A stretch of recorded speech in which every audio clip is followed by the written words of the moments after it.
We talked about phenomenology last time, and I tried to make the case that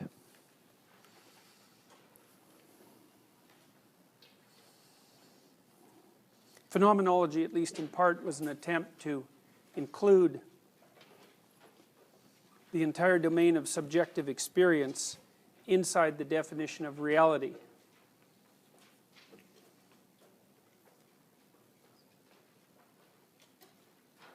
When Rogers talked about mental health, he was speaking of something that superseded just rational coherence.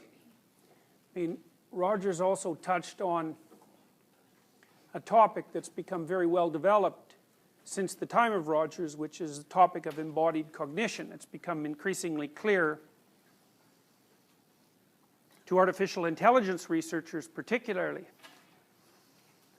that the Enlightenment idea of rationality as like a disembodied sort of spiritual function is wrong in principle. And I think that's because the way the brain sets itself up with the body is the way that we discussed when we were talking about Piaget. It's that the mind is built from motor actions up, and the concepts that the mind uses aren't abstract categories that describe reality. They're more like tools that allow us to do things in the world. And so they're predicated, their validity is predicated on the fact that we have a body. And one of the things that Rogers was trying to emphasize, and I think there's a long history of this in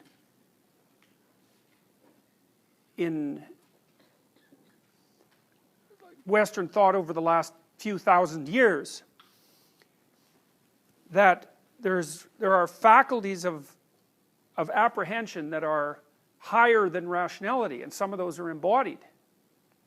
So it's a variant of Freudian theory, because the Freudians, of course, thought that it was necessary to attend to emotions and motivational states and to integrate them with the ego. But it takes that idea further, in some sense, by treating the inputs of the body, so motivational states and emotions, but also perhaps the capacity to mirror other people, as a prerequisite for mental health. And so the other thing that Rogers emphasizes is to pay attention to how it is that your experiential field is manifesting itself while you speak and interact with other people. And he was hoping and striving towards a kind of unification. It was analogous to the unification that I described to you that Jung talked about in his last book. There's another practical element to this that I should tell you that I think is unbelievably useful. And we talked last time a little bit about the necessity of listening to people and techniques that you could use to do that in the effort to improve your communications and also to improve the degree to which you were gathering information that was practically useful to you and corrective. But with the Rogerian techniques, to some degree, you can do the same thing with regards to the relationship between your intellectual rationality, which is sort of your knowledge as represented at the highest level of verbal abstraction, and the platform on which that knowledge is hypothetically implemented. So you can imagine in the Piagetian mode of development, you start to learn how to move, and then those movements are chained in ever more complex sequences, and those sequences start to become representable abstractly, so that you can describe yourself, for example, as a good person, and hypothetically, as you decompose the idea of good person down towards specific actions, that whole hierarchy is internally consistent in that you're a good person in your self-representation, but you also enact all the things that a good person would enact.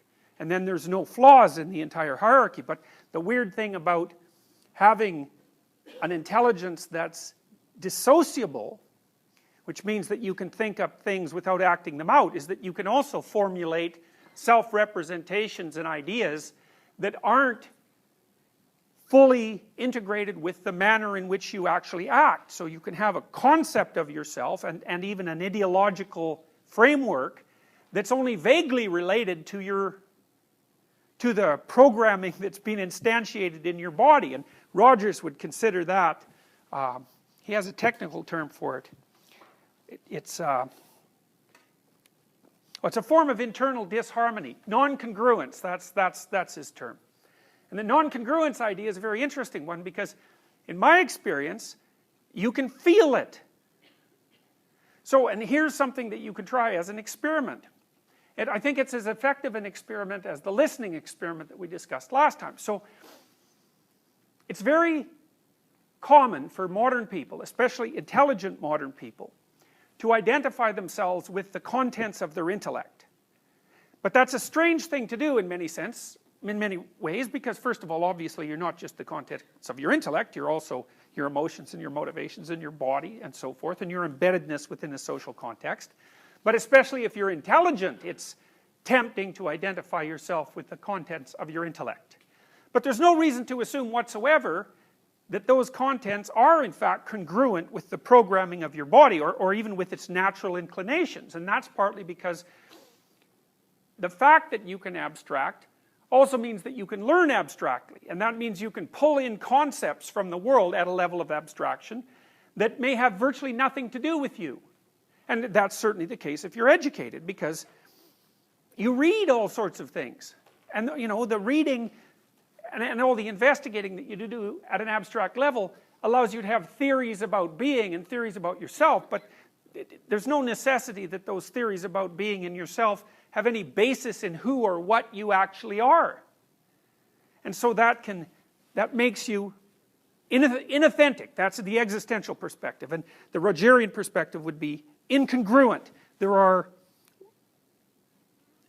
You're not a singular entity at all the multiple levels at which you exist. And that can cause conflict. So, for example, maybe you're acting out an ideology because you're convinced of its rational integrity and coherence and utility, but that ideology doesn't fulfill you as an individual. Now, that's certainly an existential claim. It's a fundamental existential claim. In fact, as we'll talk about in the next lecture, there are thinkers like Solzhenitsyn who've ascribed the worst catastrophes of the 20th century to exactly that kind of inauthenticity, which is the development of a coherent and rational ideology, say like a communist ideology, and then the attempt to force that on the world and on people, despite the fact that the rational formulation and the reality of the people and the world have very little in common. Now, how would you detect your own inauthenticity or your own incongruence? Well, Rogers had this idea that he called subception, which was maybe something that you might regard as a sixth sense. It's sort of like a propriocentric perception. And that's the perception that you have of your body as it's reacting and localized in time and space. And so it's sort of like touch, the feeling, but it's your sense of how you're reacting internally and where you are. And a lot of that is subserved by the autonomic nervous system, which is reporting to you about various states of being in your body. Rogers believed that you could use the information that's being provided to you from your body, sort of bottom up, to determine when you were being inauthentic or non-congruent. And I've thought about this for a long time and tried to sort it out in a practical manner, and what I've concluded is this. You can try this for a couple of weeks. It's an extremely interesting exercise. So, you sort of have to detach yourself from your thoughts and what you say. So you got to assume, you start by assuming that what you say and what you think is not necessarily you. And of course that's just the case, because a lot of what you think, in fact, most of what you think and most of what you say are the opinions of other people. They're things you've read or things people have told you, and you know, that's a benefit in some ways because you get all those thoughts that other people have spent a long time formulating, but it's a disadvantage in that it's not exactly you. Okay, so you detach yourself from that. You're no longer your thoughts or the things that you say, or maybe you're no longer all of them. And now what you're going to try to find out is which of your thoughts and things that you say are you, and maybe so you can not utilize the rest, or maybe so that you can correct the rest, because they're not representative of yourself as an integrated being. They don't take everything into account. My sense has been that you can tell when you're saying something that's not authentic by feeling out whether or not it makes you weak or strong. Now, you know, sometimes when you're conversing with people, you can say something that embarrasses yourself. Now, Nietzsche said, for example, everyone has perjured themselves at least once in the attempt to maintain their good name. Something like that. It's not an exact quote, but I've got the gist of it right. So maybe you're saying things to impress someone, or you're saying things to remain part of your political group or your social group or whatever, or maybe you have attributes, personal attributes that might be positive that you're ashamed of, and so you're not going to speak about them. So there's a falseness about your self-representation.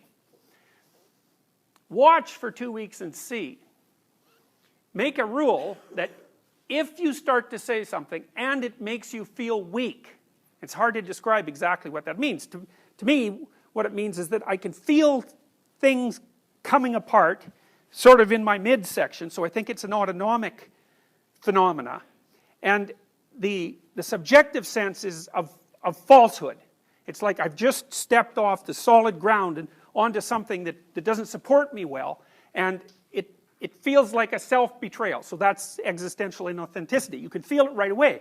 And then the rule is, shut up if that happens. Stop talking.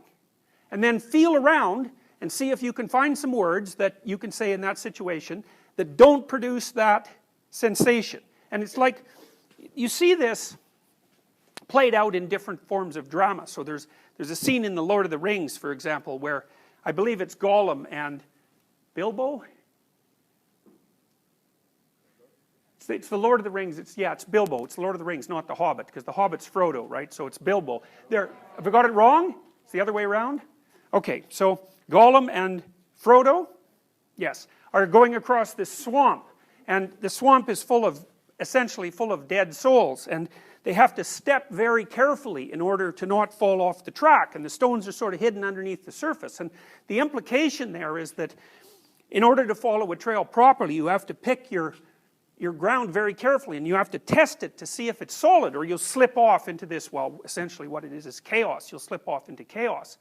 And that's a dramatic representation of what I'm suggesting to you. It's like, all you have to do is notice, and you have to pay attention. And so to some degree, what you're doing, in fact, is you're making your capacity to pay attention superordinate to your capacity to think and to speak. Because you might ask yourself, well, exactly what are you? Well, I said you can identify yourself with your intellect, and that's very, very common. It's sort of like the worst sin of intelligent people. But that isn't all you are. And there are lots of reasons for making the assumption that attention is a higher order function than intellect. Because attention is what teaches intellect. So if you pay very, very careful attention to what you say without bringing the automatic assumption that what you say is you to bear on the conversation, and then also to feel like you have to defend it once you say it, you'll find very rapidly that very much of what you think and say has absolutely nothing to do with you. It's the dead souls that are in that little scene that I described to you, sort of manifesting themselves in your head. They're dead ideas that other people have created. And some of them might be applicable to you. You might have the right to them, so to speak. But lots of them won't, and you're using the words as camouflage or self-defense or as an attempt to attain status in a status hierarchy, or to make yourself look smarter than you are, or there's all sorts of reasons, or to hide what you think from other people. I see this in undergraduate essays all the time. So, because the essays are full of cliches, and it's not all that obvious why a cliche is a bad thing, but a cliche is a bad thing in the same way that being possessed by the dead is a bad thing. It's like a cliche isn't you. It's something else. It's like the crowd. It's like the other. It's not living. It has nothing to do with you. And part of the reason that students use cliches is because it's easier than using your own genuine creative formulation. So you can just default to cliche use, But there's something more insidious than that, is that if you write an essay that's nothing but a string of cliches, and you get criticized, then you're not being criticized. What's being criticized is the cliches, and you can hide behind that, and the part of you that's wise but treacherous thinks, well, the criticism doesn't really apply to me because, you know, I didn't really say what I thought.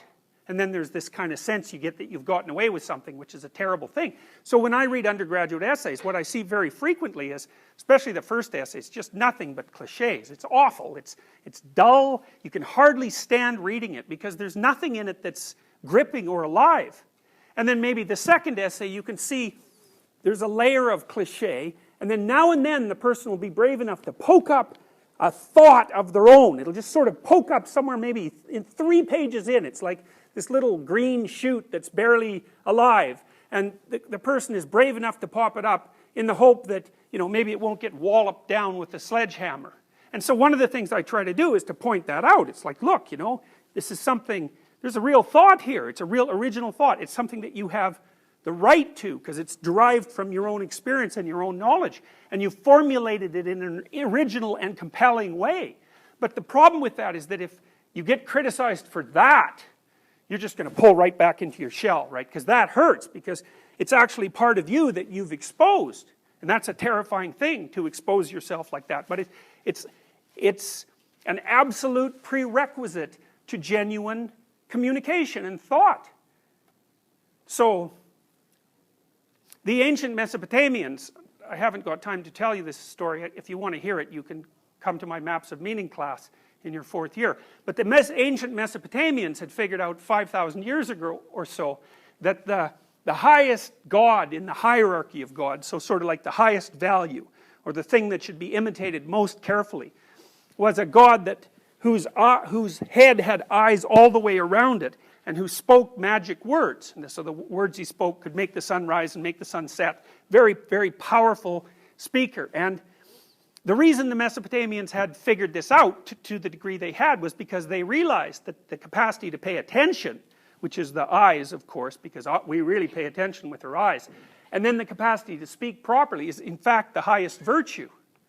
And so then you can check yourself, you can see, all you have to do is listen, like you would listen to someone else. And you have to feel, you think, do I actually believe that? Is that actually my thought? And really, I'll tell you, what you'll find is 95% of what you say has nothing to do with you. So it's quite shocking to do this, because you'll start to say something, and you'll think, oh, that doesn't feel quite right. Like, it doesn't make me feel solid when I say it. There's something about that I'm subordinating myself to something, or hiding in some way. It's very difficult to figure out exactly what you're doing. But you'll find out that almost everything that's abstractly represented, it has to be that way because you guys are all so young. So in some sense, you know way more than you can actually know, right? You've been taught all these things, but you don't know them. They're just in your head. In fact, they have you rather than the other way around. It's like Carl Jung said, people don't have ideas. Ideas have people.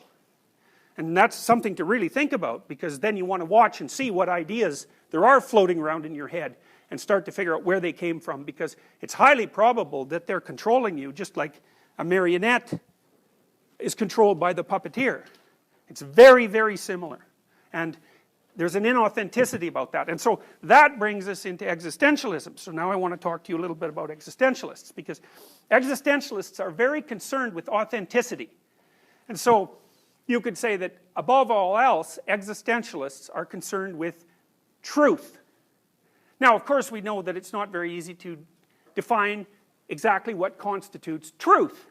And I would also say there are various definitions of truth that can be used for different purposes. You know, because your definitions of truth can also have a tool-like function. And finally, that we can't come up with an ultimate definition of truth because we're not infinitely informed, right? So ignorance is going to underlie our claims all the time. But that doesn't eradicate the validity of the concept of truth. And I think one of the ways you can deal with that existentially is that you may not be able to determine what's true at any given moment, but it's quite a different matter to determine what's false. That's a lot easier. So one of the things I often tell my clients, for example, is here's a way to clean up your life. Stop doing the things that you know are wrong that you could stop doing. Right? So it's a fairly limited attempt. First of all, we're not going to say that you know what the good is or what the truth is in any ultimate sense. But we will presume that there are things that you're doing that for one reason or another you know are not in your best interests. There's something about them that you just know you should stop. They're kind of self-evident to you. Other things you're going to be doubtful about. You're not going to know which way is up and which way is down. But there are things that you're doing that you know you shouldn't do. Now, some of those you won't stop doing for whatever reason. You don't have the discipline, or maybe there's a secondary payoff, or you don't believe it's necessary, or it's too much of a sacrifice, or you're angry or resentful or afraid. Who knows? So forget about those for now. But there's another subset that you could stop doing. It might be a little thing. Well, that's fine. Stop doing it and see what happens. And what will happen is your vision will clear a little bit. And then something else will pop up in your field of apprehension that you will also know you should stop doing, and that you could stop doing, because you strengthened yourself a bit by stopping doing the particular stupid thing that you were doing before. That just puts you together a little bit more. And you could do that repeatedly for an indefinite period of time. And you know, that doesn't necessarily mean that you're going to ever be able to formulate a clear and final picture of what constitutes the truth and the good. But it does mean that you'll be able to continually move away from what's untruth and what's bad. And, you know, that's not a bad start. Now, Solzhenitsyn, who we'll talk a lot about in the next lecture, Solzhenitsyn was a great Russian writer. He wrote a book called The Gulag Archipelago, which was instrumental in bringing down the Soviet Union. And Solzhenitsyn, like Viktor Frankl, who you'll also read, was very much convinced that the reason the horrors of the Soviet Union and of Nazi Germany and of Mao's China and various other places around the world, he was very convinced that the reason those horrors took place, the death and torture of hundreds of millions of people, was because the individuals that made up those societies were inauthentic in their own use of thought and speech. And so it isn't a following orders theory. It's not that at all. It's a bottom-up pathology theory. It's the reason the whole state is pathological is because the individuals that compose it are pathological, not because they're good in following orders. So I believe that to be the case. I do believe that the catastrophes of the state are a consequence of the amalgamated pathologies of the individuals, especially their willful blindness. And so another thing that you might think about, because most young people do think about this, is what is it that you can do in order to aid the world, let's say, like you might if you were thinking about being an environmentalist. Well, as far as I can tell, the one sure route to aiding the world is to clean up your existential space. First of all, you're not telling anyone else what to do. That's a big plus. And second, well, the more you do that, the more you're going to be able to do things. You know, and so you might think, well, if you're going to clean up the world, you might start by cleaning up your phenomenological space and see how far you get with that. It's a very difficult thing to do, but if you do it, the better you get at it, the more capable you are of handling larger and larger problems, and that's how you should start. You should start with what's right in your grasp and with what you can control, and that enables you to practice. Now, and here's an offshoot of this. This is an existential offshoot. So here's a hypothesis. So you imagine the existentialists continually claim, unlike the psychoanalysts, that people are psychopathological, not because, say, of childhood trauma or neurosis or repression or failure to integrate elements of the id into the ego. The existentialists claim that the reason that people are psychopathological is because the conditions of existence are so tragic that it's inevitable that people become psychopathological. Right, and that's, okay, so what's the argument? Well, people are self-conscious, so that's a big problem. So, and because we're self-conscious, we know that we're going to die. We're aware of our temporal limitations. So that's a real catastrophe, because no other animal has that problem. Like elephants look like they've got some kind of a dim apprehension of it, but they're not articulate, so they can't really get to the final stage of, you know, assessing their existence in relationship to its finitude. And of course everyone knows that they're prone to illness of all sorts, and aging, and that, you know, so is everyone else they know, and that you can be damaged incomprehensibly by untruth and by falsehood and by betrayal, you know, and also that there's 150 things wrong with you that you're acutely aware of at almost all times. So you fall short of perfection along pretty much any axis of comparison that you wish to generate. And so the existential point of view on that is that all of that's enough to make the default condition of human beings psychopathological. It's like the weight of existence itself is sufficient to make normal pathological. And it's a very powerful argument, because one of the things you might ask, and it's certainly something I've asked when I've dealt with people who have agoraphobia, for example, who are afraid to go out. You know, they're afraid to go out because they might have a heart attack, and then they'll be too far away from the hospital, and then they'll die while they make fools of themselves. That's basically the agoraphobic sphere. So it's biological mortality plus social exposure, right? It's bad enough to die, but if you die in public while everyone's looking at you, then, you know, you get the worst of both worlds. And it is, to me, it's not such a mystery that people are agoraphobic. It's a mystery that other people aren't.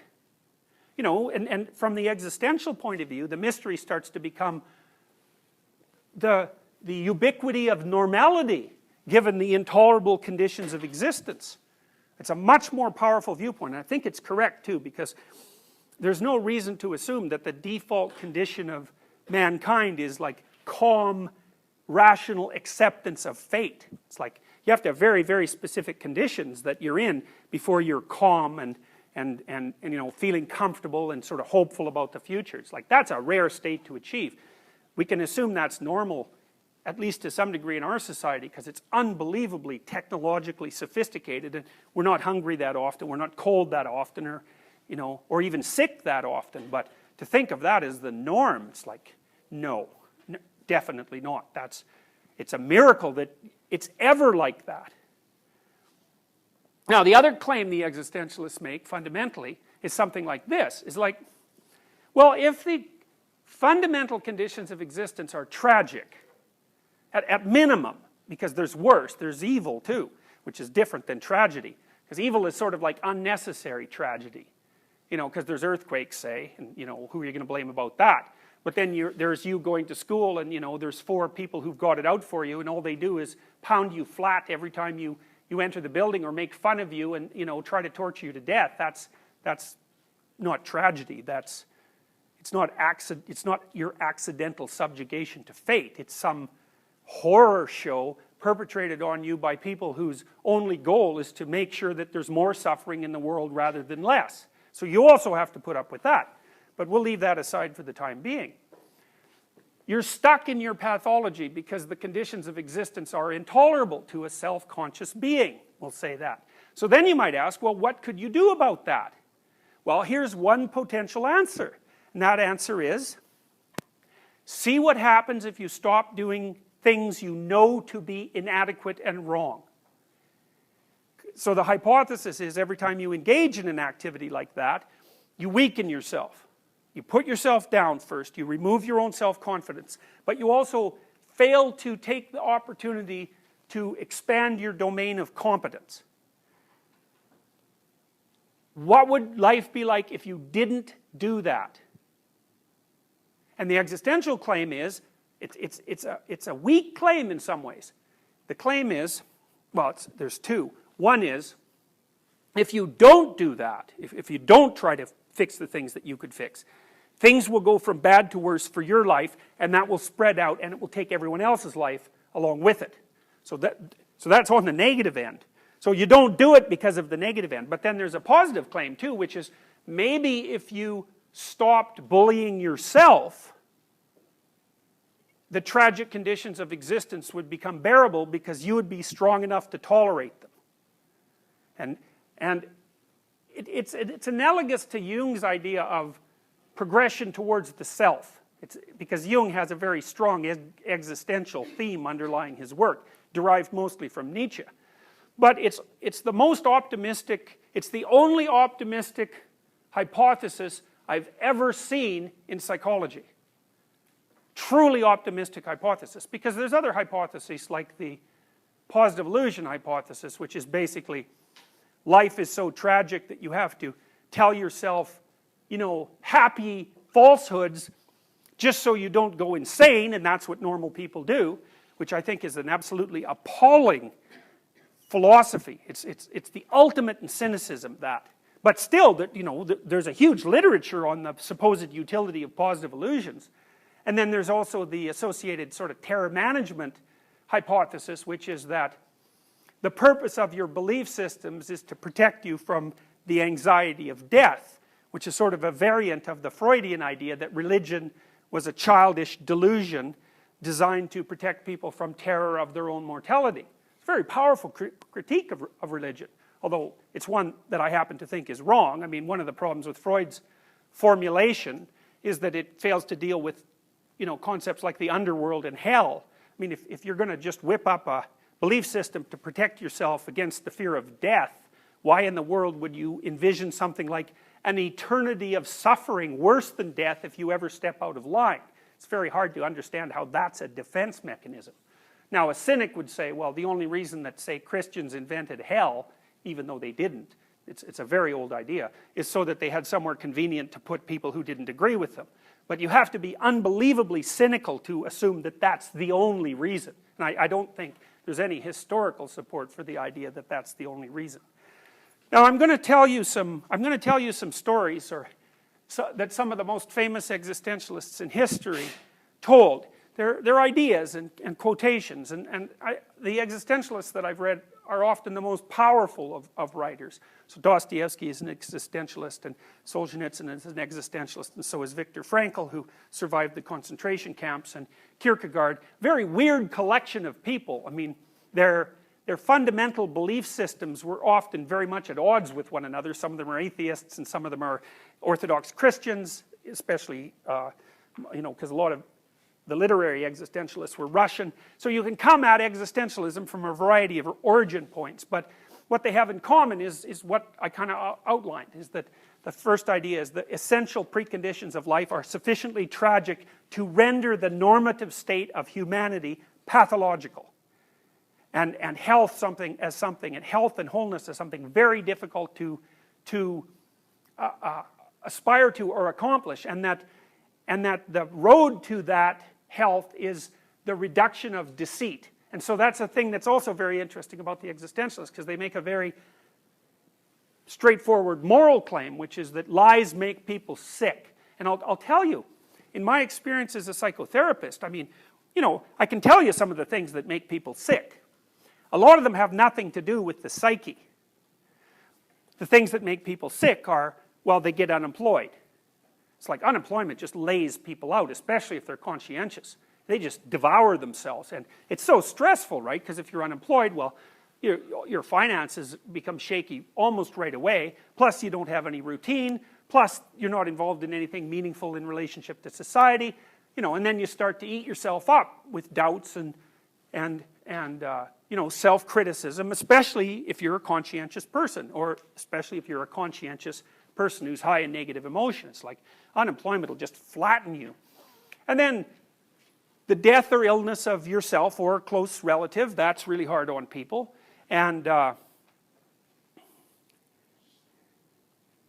are situations at work that are difficult. So people are bullied. Maybe they have a terrible supervisor, or they're in a pathological social structure, so that, you know, they're basically being bullied and oppressed with every step they take, or they're in a very horrendous relationship. But then things start to turn a bit. So, okay, so you can lose your job, and you can be ill or dying, and so can people around you, and that'll lay you low a lot of the time. And no wonder, right? It's logical. And when people come to me with those sorts of problems, the first thing I often note is they're not psychological. I tell the people that. That's not a psychological problem.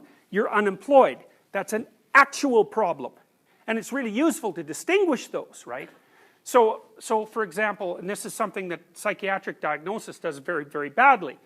If someone comes to me and they're depressed, so they're not sleeping properly, they feel terrible in the morning, you know, they don't have a lot of energy, they're having a hard time experiencing any positive emotion, it's difficult for them to move, and they have a lot of negative thoughts about the past and the present and the future. I do an analysis of their life first to say, well, you know, do you have a job that's, you know, all right, that at least isn't horrifying? You know, is it okay for you to go to work in the morning?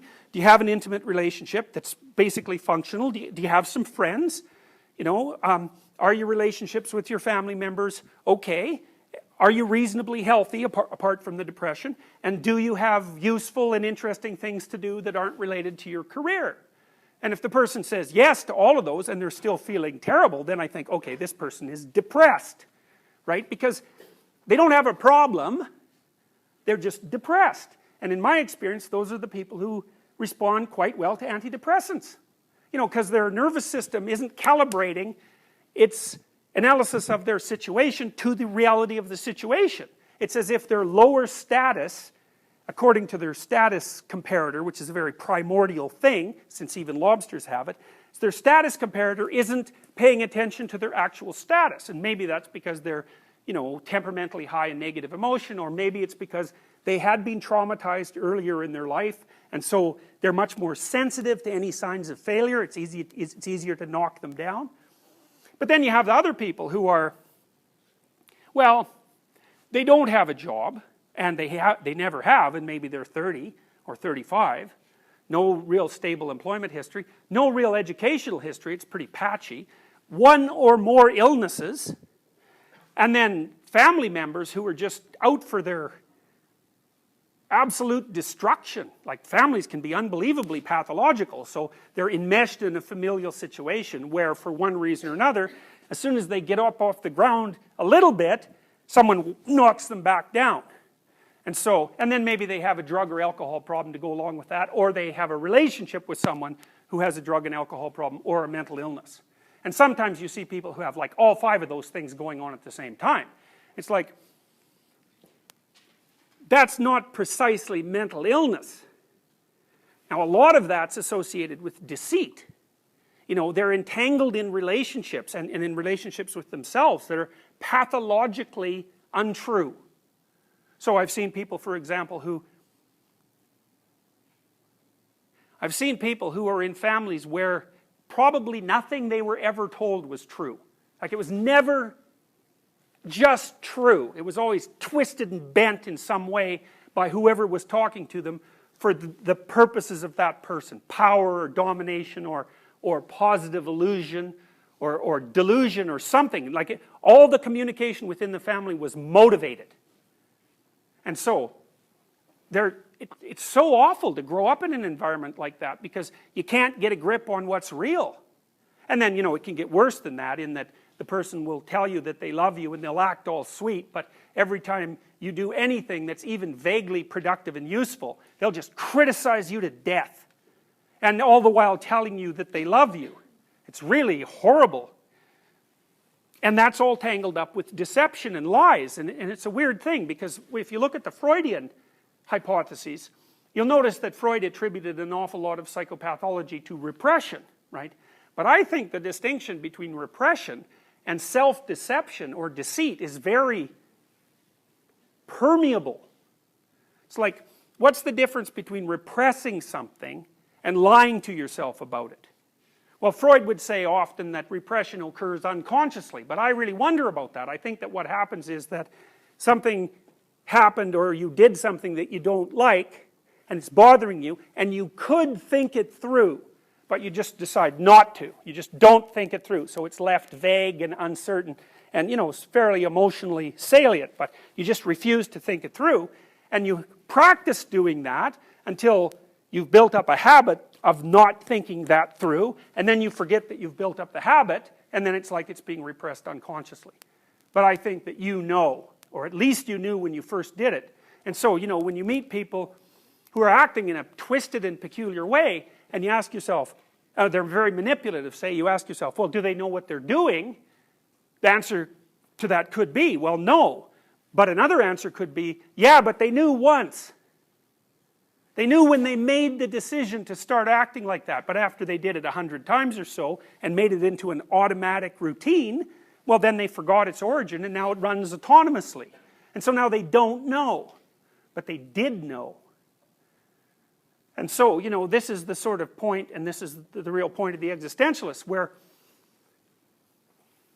clinical psychology and the claims of morality start to become very tightly aligned. And it's something that the psychiatric and psychological industries, so to speak, don't really tackle head on.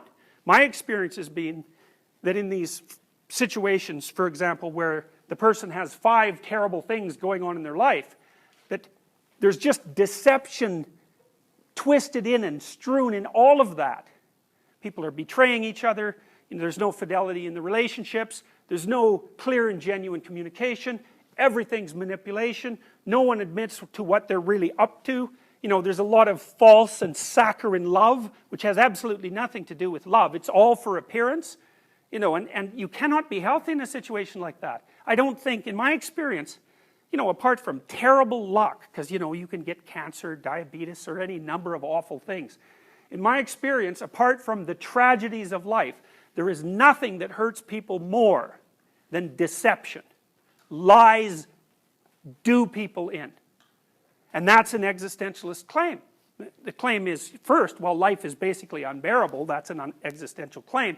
And then there's the hope that with sufficient caution and attention and clarity of thought and speech, you can master it.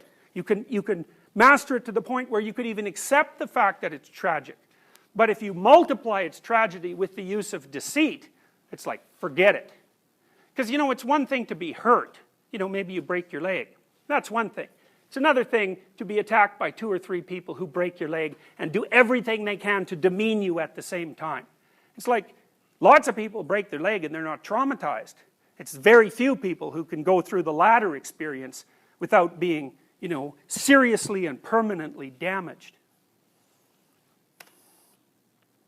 Here's Pascal, one of the first existentialists.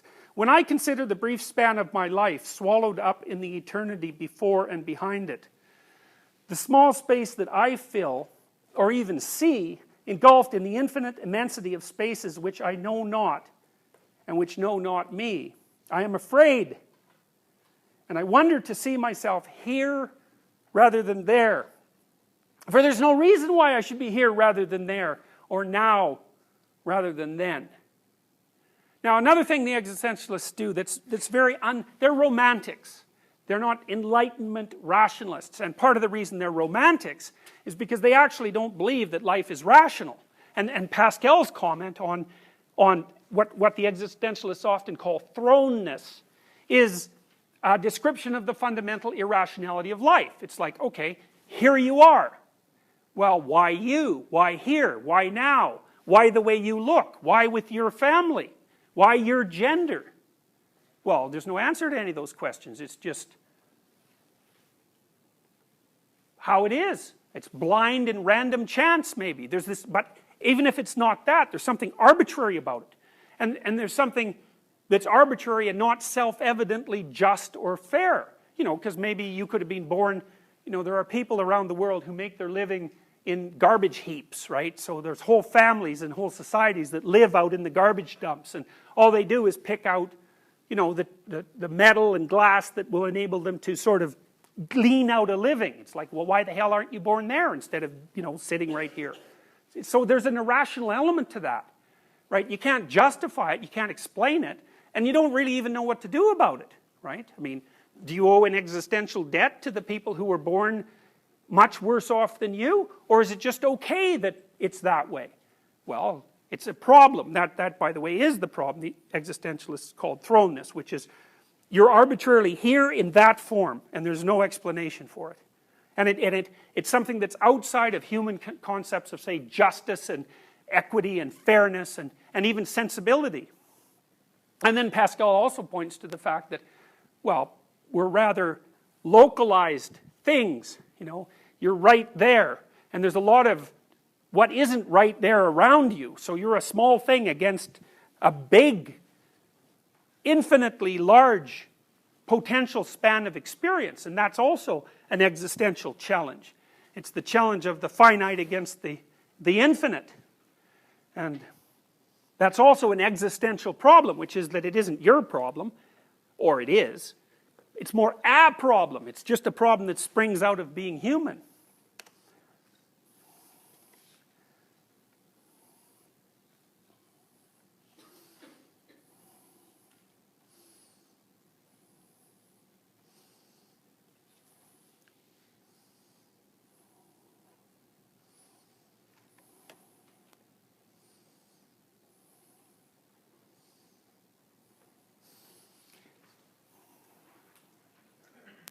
One of the places where existentialism and phenomenology touch, the phenomenologists, of course, make the case that reality is best conceived of as the totality of your experience, even if that includes things that you wouldn't normally consider you. But certainly it includes things like emotions and motivations and bodily sensations and all the things that aren't precisely rational.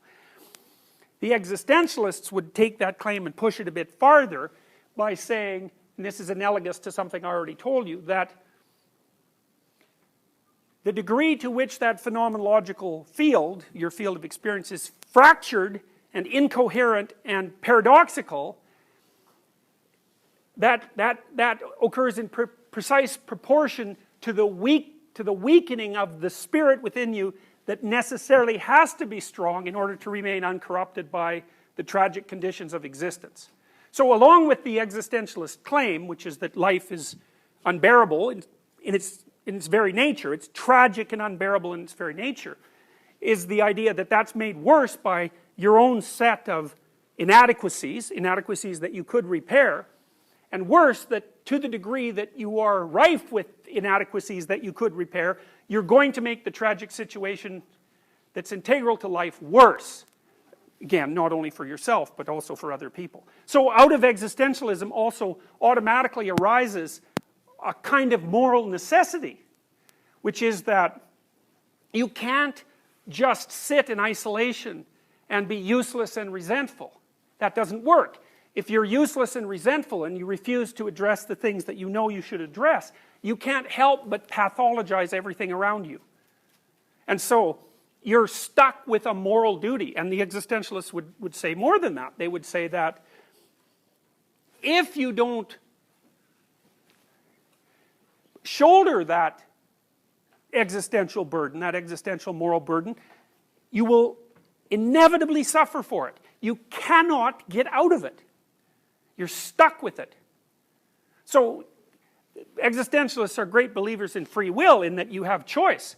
But the free will has parameters, right? There are still things that you can't get away with. And one of them is, you fundamentally can't get away with being immoral.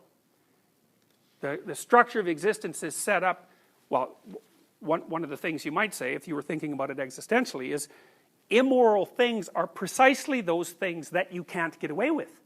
That's why people have identified them as immoral, is that they will inevitably, the consequences of enacting them will inevitably be brought to bear on you or on the people you love, or it'll snap back in some way.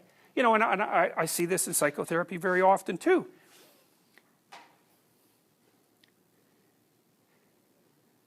People will engage in the same kind of behavior over and over. Well, there's a classic definition of insanity, which is insanity is doing the same thing over and over and expecting a different outcome each time.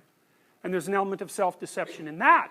It's like people will run out a procedure that ends in tragedy, and then they'll repeat that over and over, and you can lay out for them the causal connection between their actions and their conceptions and the outcome.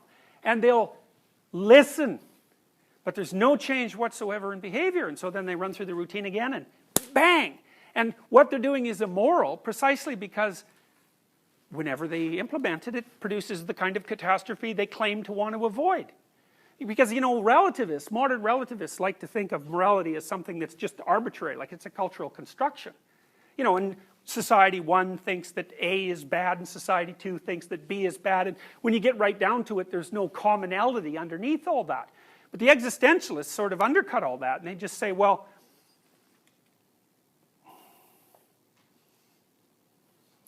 What's immoral are those things that you could change, that you do, that result in outcomes that are catastrophic for you. That's it. That's what immoral is. And so that's universal, because it doesn't really matter what the details are. You know, like what you do that's immoral could be very much different than what you do. It might be temperamental. You know, we're each in our own playing field in a sense. But there's a commonality underneath that, which is, well, for example, you won't get away with deceiving yourself. You just can't. And the reason you can't is because you need a model of the world that's like the world. And if you try to live in a model of the world that isn't like the world, you'll just bump into the world. And so the deception brings with it its own punishment. And that's why it's immoral.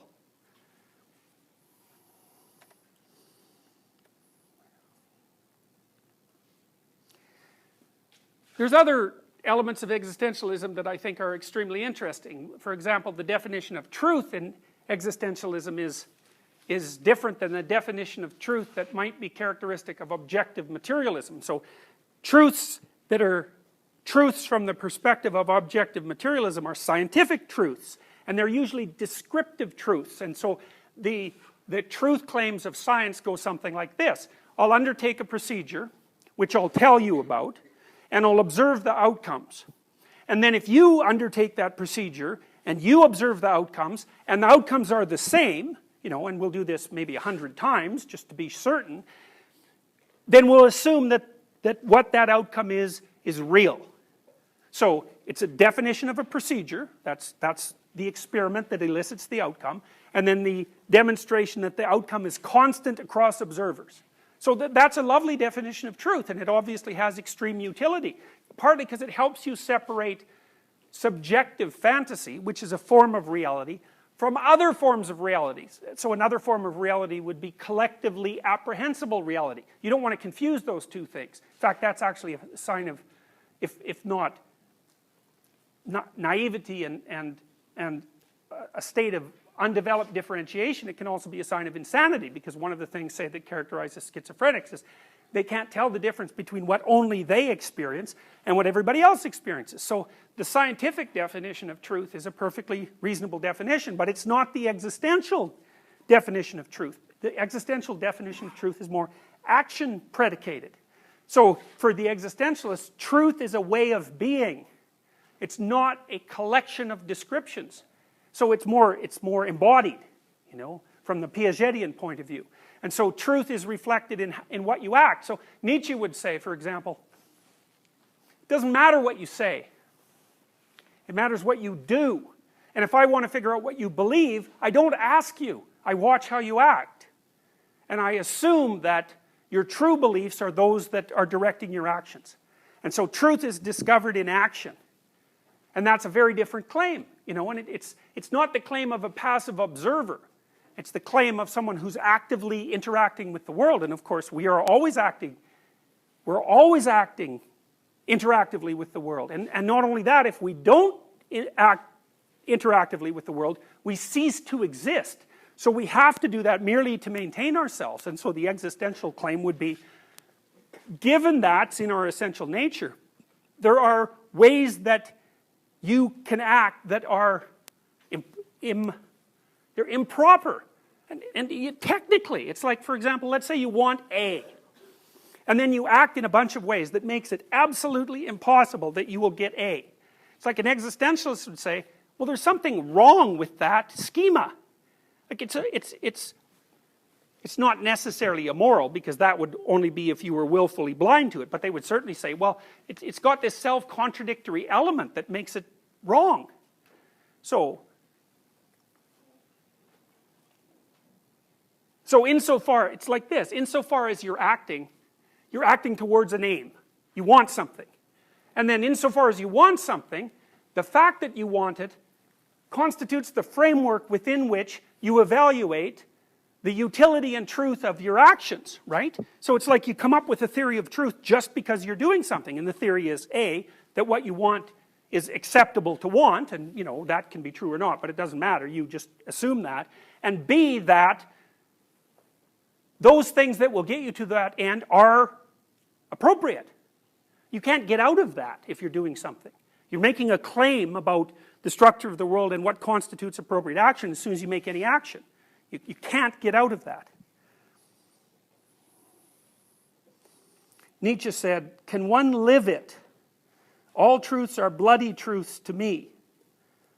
And that's one of the things I really like about reading the existentialists too. It's not, there's no abstract disembodiment in their philosophy. You see that the people who are writing as existentialists are committed to what they say. They want to enact what they say in the world. It's romantic because it does involve emotions and motivation.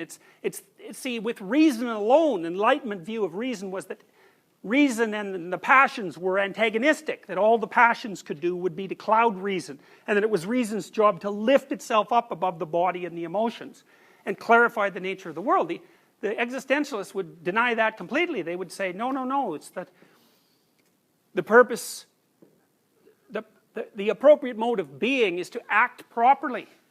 And rationality can be a guide to that, but it can also deceive in all sorts of ways. The passions inform you. They don't cloud your reasoning, although of course they can, because they tend to be kind of single-minded, they can take you off course. But that doesn't mean that they're enemies of rational clarity per se. And when the existentialists write, you can tell they put their whole being into it, so it's gripping and passionate.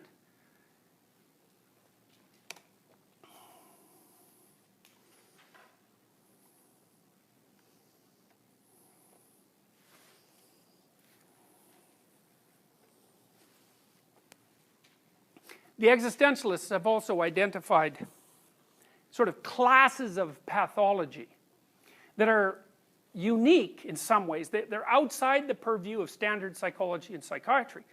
So you see often, if you're looking at debates, say, between atheists and religious people, one of the things that tends to set the atheists back on their heels is the observation that the religious people make that if there's no final meaning to anything, then there's no meaning to anything. And so that immediately elicits a kind of nihilism. It's like, if nothing means anything, why do anything? And it's a reasonable argument, because doing things requires effort. And you can say to yourself, well, why should I do X or Y, especially if X is difficult, if who the hell's going to know in 1,000 years, or who the hell's going to know in 100 years, or why does it matter anyways? And then the atheists will tie themselves up in knots trying to address that issue. But the existentialists take a different perspective. Nietzsche said, for example, he viewed the emergence of nihilism as a kind of cultural pathology. And so you remember, of course, that it was Nietzsche who said, God is dead. Right? You see that scrawled out in like washroom graffiti from time to time, It's like a truism, but that isn't what Nietzsche said. He said, God is dead and we have killed him and we'll never find enough water to wash away the blood, which is a very, very different statement. It wasn't like he was proclaiming it triumphantly. It was more like a catastrophic loss of meaning. The sort of loss of meaning that the terror management theorists would say would produce like a traumatic pathology. Now what Nietzsche observed was that there, and of course you all know this to some degree, that in the course of the development of scientific knowledge and rationality, that a contradiction between our historical moral knowledge, formulated in religious terms, and our descriptive rational knowledge emerged, conflict between science and religion. Now part of that conflict is illusory, because the purpose of religion is to tell you how to act, and the purpose of science is to provide clear descriptions of what?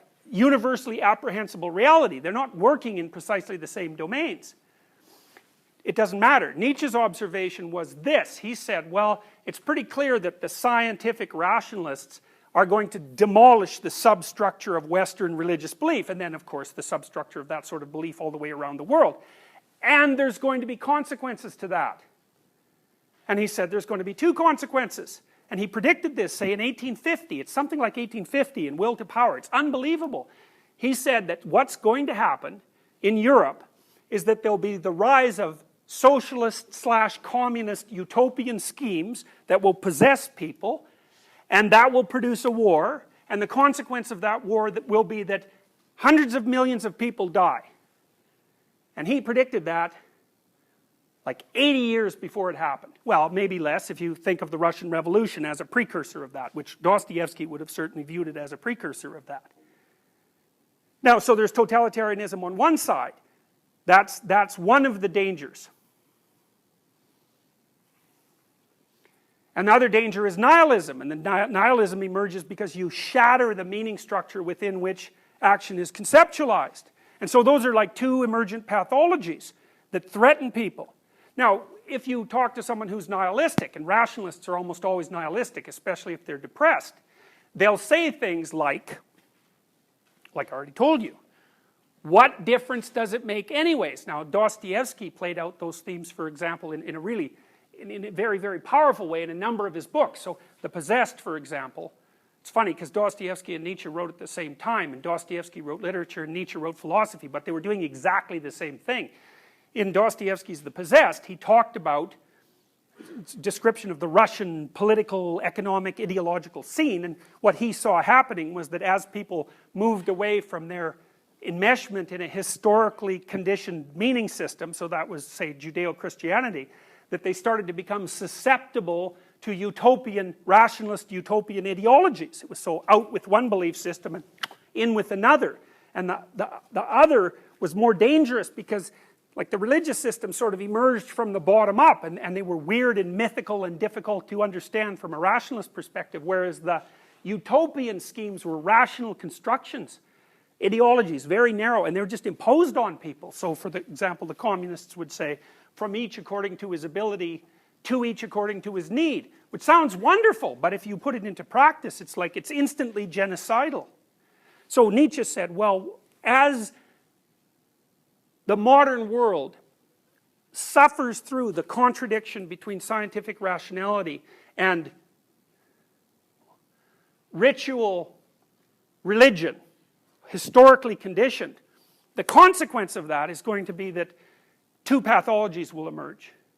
One is reliance on totalitarianism. And so I would say, to the degree that any of you are ideological, then you've succumbed to the one pole of post-religious pathology. And all you've done is replace adherence to one set of beliefs, even though religious beliefs are not precisely beliefs, with another that's rationally constructed and incredibly dangerous. He said, well, if it isn't going to be totalitarianism, it's going to be nihilism. But the thing that's so interesting about the existentialists is they make a forthright claim that regardless of whether or not the fact that people will turn to those alternatives is can be rationalized. It makes sense that it would happen. It's still pathological. It's like an a priori statement. So I could say, well, let's say you're nihilistic. You know, you have a lot of doubt about life's meaning and purpose, and it's like it's eating at you. It's a disease of the soul. And you come to me and you tell me 30 logical reasons why what you say has to be true. And I would say, those are excellent logical reasons, and you're making a very powerful argument. But it doesn't matter. It's irrelevant. The fact that you're nihilistic means that you're infected with a pathology. And whether or not you can justify it rationally is completely irrelevant. All it means is that your rational mind is capable of spinning off a sequence of logical tricks. And the ultimate truth is, it's undermining your ability to live. And so it's wrong. Why is it wrong? I don't care why it's wrong. It's not relevant why it's wrong. What's relevant is you can't live like that. And that's an existential claim. Because the existentialists are interested in a different kind of truth. They would say that a truth you cannot live is not true. Because their definition of truth is different. It's predicated on action. And then the totalitarianism claim is the same thing. So let's say that you're an ardent right-winger, or you're an ardent socialist, or you're an ardent feminist, or an environmentalist, or who cares what the ism is. You've abstracted out a bunch of axioms, you develop a coherent representation of the world, and it's pathological. It doesn't matter what the content is. It's pathological because it's not you. It's not you. If it was you, then a million other people wouldn't believe it. So the existentialist would say, if a million other people believe it, it's definitely false. And they're not talking about scientific claims. That's a whole different that's a whole different order of discussion and description. They're merely making the point that you're an individual thing. And if you've been unable to particularize your experience, and you've replaced that with adherence to some sort of arbitrary and universal call to action or representation, you're pathological. It's a form of mental illness. And you might say, well, what's the evidence for that? Well, what we'll find out in the next lecture is the 20th century was evidence for that. Not so much for the nihilism aspect. I think that we're still in for that. Because I think we swung to totalitarianism first, and that didn't work. And so now, you see this in postmodernism, for example. It's an unbelievably nihilistic philosophy, because it claims that all meaning, for example, is reducible to motivations of power, which is like intellectually simplistic beyond belief. And it comes straight out of like 1950s Marxism. And you know, it's pretty much permeated the humanities and the study of literature at universities all over North America. It's sick beyond belief to teach young people that all meaning is relative. It's the last thing you guys need to hear when you're like 20. And the reason that people teach it is because they're more afraid that things might have meaning than they are afraid that things might not. Because you might ask yourself, well, here's two options. One is, it doesn't bloody well matter what you do. Who the hell cares? Who's going to know in 1,000 years? And everything's relative. Well, you think, God, nothing could be worse than that. Well, I can tell you something that would be worse than that. It's easy. Let's take the reverse. Everything you do matters. Okay, so what's the downside of that? It's like you don't get away with anything. Everything you do is important. It's linked to everything else. It's like, okay, now choose. You got a choice. You can either choose to believe, nihilistically, that nothing has any meaning. Well, you get to be depressed and anxious, and maybe you're impulsive because that's the only kind of pleasure you can find. But the advantage is, you don't have any responsibility. You can do whatever you want. And if a psychoanalyst would say, maybe that's why you believe it. That's a secondary gain, right? You think you believe it because you've derived it logically. It's like, yeah, sure. No. You believe it because it's in the best interest of the worst aspects of you to believe it. Because it justifies sloth and cynicism. Well, the opposite is, yeah, what you do matters. It's like, well, why not believe that? Well, try believing it seriously and see what happens. You take the existential claim seriously. One of them is, you make a mistake, especially one that you know is a mistake, you will absolutely pay for it. And worse, that you'll never get away with it. And worse than that, it'll domino out into the world. So not only will you pay for it, but the people that you're connected with will pay for it. There's always a price. It's like, well, you decide which of those two things is more terrifying. You know, when you read Freud, and Freud says, religion is a defense against death anxiety. Well, that's a good argument. But it is not by no means clear to me at all that the reverse of that, which is the idea that things have intrinsic meaning and that you have like an intrinsic responsibility, it's by no means clear to me that that's a comforting idea. It could easily be that the more comforting idea is that, you know, you're just a speck in a collection of specks and what you do doesn't matter. Well, you can sit and play video games for the rest of your life and it isn't going to make any difference. It doesn't have any significance. Well, if the opposite is true, you know, every time you do something pathological, especially if you know it's pathological, you tilt the whole world towards pathology. And so the existentialists would say of the 20th century, we just about annihilated ourselves. Once in 1962, and then once again in the early 80s. We're this far away from nuclear annihilation. You might ask yourself, well, why didn't we do it? And the existential answer would be, as a collective, human beings decided that it would be better to continue being than not to. And the way they decided that was by shifting the ratio of their pathological to honest behaviors a little bit more towards honesty. And you know, you might wonder about this sort of thing, if this kind of thing could possibly be true. Well, That's why I have you read Frankl and Solzhenitsyn. You know, they're not classic personality theorists, but it doesn't matter to me because they're getting at something that's deeper than the terror management theorists or the people who deal with positive illusions. They're trying to make a case based on the analysis of an entire bloody century. And the case is, society has become carnivorous and pathological in precise proportion to the degree that the individuals who make up that society become deceitful and irresponsible. And I've never encountered a political or economic analysis or claim that has anywhere near the power of that. But it's a terrifying proposition, even though what you get out of it is, well, your life is meaningful. Your life is meaningful. And then if all of a sudden you find that you're suffering unnecessarily, this is a weird thing too about meaning claims, you know. Someone's nihilistic, they come and talk to you, they say, well, my life has there's no meaning in my life. And I say, well, how do you feel about that? And they say, well, I'm really feeling bad. And then you say, well, that's a meaning. Feeling bad, being anxious, hurting, those are meanings. They're just not very good meanings. And so then you might also ask yourself, if your philosophy throws you in the direction of overwhelming negative emotion, anxiety, and pain, and that's a meaning, you might note, you're not going to argue yourself out of that. You know, which shows that there's a meaning basis. You can't just all of a sudden decide you're not hurting, you're not anxious. You don't have control over that.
the meaning of your pain is completely impenetrable to your rational mind. So even if you're nihilistic, you have to admit to the meaning of negative emotion. Well, then what do? You just deny the existence of anything positive? Well, why is that reasonable? Maybe it's just that, well, you could be unlucky and maybe you're not well, and maybe you have reasons to be suffering that have nothing to do with the way you're construing the world, because people do get unlucky. But there's always the possibility that the reason that things are so terrible for you is that you're inhabiting a pathological perspective. And that's an existential point of view.